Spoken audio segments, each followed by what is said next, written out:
Hello, Dan and Nikki. This is a third video in one day. This one is a response to Dan's videos.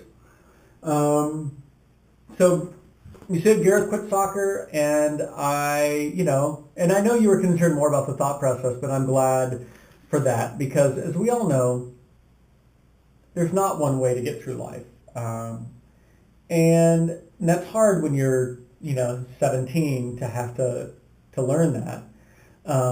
Especially with something that you really like to do. But it's good for him to be able to say, this is not. I don't like this. I don't like the way it's going, and I'm going to do something else with my life. I think that's awesome.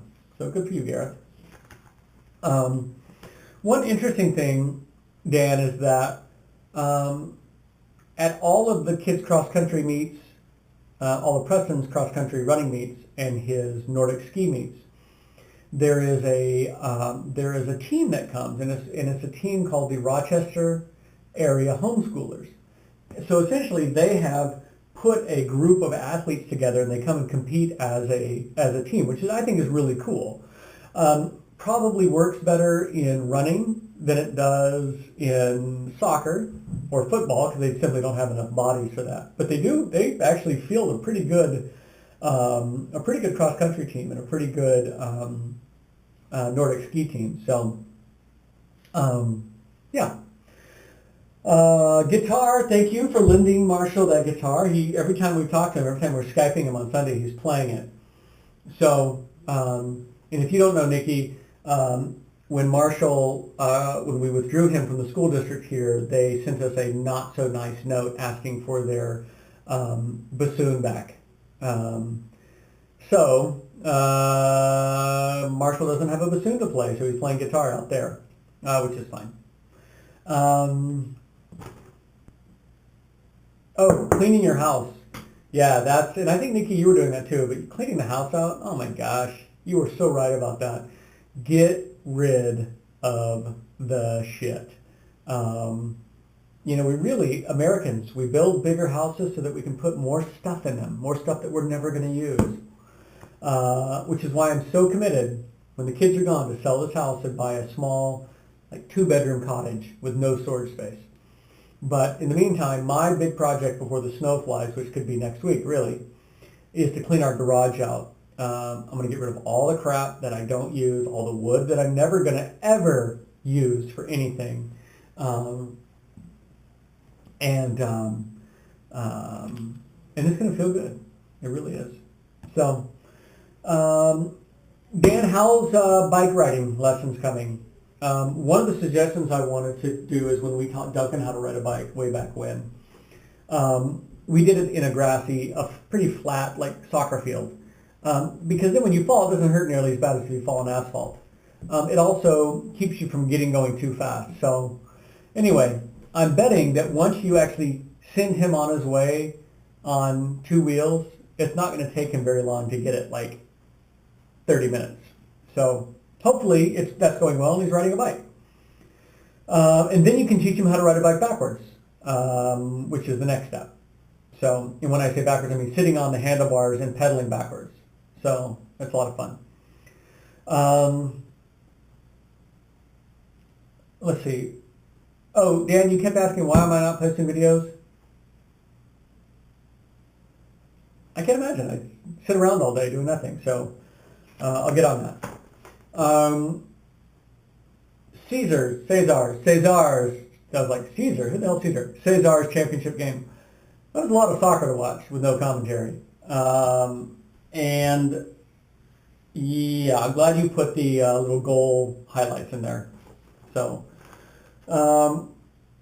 how's your Spanish conversation coming?